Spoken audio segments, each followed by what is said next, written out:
Okay.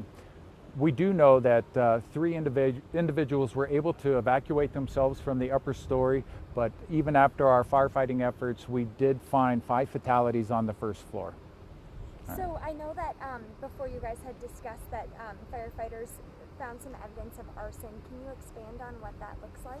So we are using all evidence that we found, including video from across the street, that's going to help us make a determination of that evidence or of that arson. And our goal is to make sure that we don't lose anything in the investigation. So in terms of how we're going to progress, it's difficult for us to specifically talk about what we have found and what we haven't found, because we want to ensure that if arson is the case, that we have the ability to bring anybody to justice that might have caused this loss of life.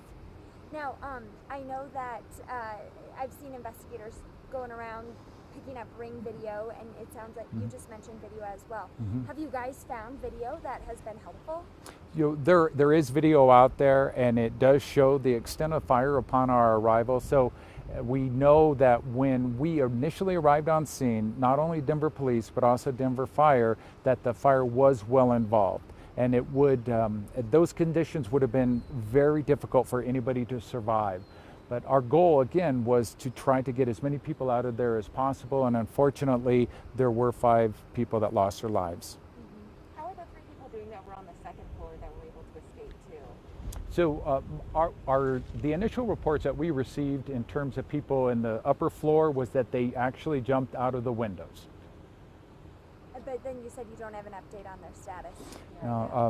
Every indication is they are not injured in a critical manner, and otherwise we would be addressing some different issues. But we're comfortable to know that these people are in a better place than they were before the fire, even with their injuries. We're happy that they were able to evacuate before this could have been a greater tragedy. How often, when you guys have arson cases, if this is an arson case, how often are you able to find the perpetrator? So our fire investigators in the Denver Fire Department have a high arrest and conviction rate. So they do their due diligence in terms of ensuring that they have all the evidence necessary to bring any bad guy, any bad gal to justice. We are lucky to have the assistance of the Denver Police Department in this homicide investigation so that we don't miss anything and they don't miss anything. Our goal is to bring anybody that has violated the law, that has created this situation, to justice. Can you talk about what indicates that this might be arson? Any number of things can indicate it. One of the things that we know typically is when there is a well-involved fire that upon arrival, upon the first 911 call, that is suspicious, because normally people will call 911 at the first sign of emergency. That's something that we promote here in Denver. We want people to understand that it's better for you to get emergency service providers on the scene quicker so that we can help anybody if they're having a heart attack, a broken arm, or in the case of a fire. So anytime that we respond to the scene and find a well-involved fire, it's always suspect. It's a bit curious for us, but that's just one telling clue that we're going to use in the grand scheme of the investigation. And how about, I see there's a very large community of people who knew the victims over here. I see, lots of people talking to them.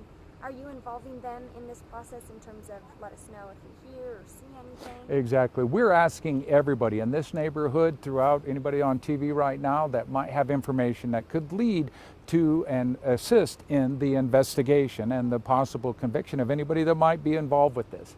It's important for us as a community to come together and recognize there is a greater good. And the good is to ensure that we are taking care of our neighbors. We're taking care of the Denver community. We want people to have that understanding that any piece of evidence, if it's a Ring doorbell camera video, if it's something that was suspicious, that they can call and they can assist in the investigation. This community is a tight-knit community. The Denver Police Department have availed victims advocates to assist as they grieve and mourn. And again, our thoughts and prayers go out to the family and the neighbors that have been affected by this.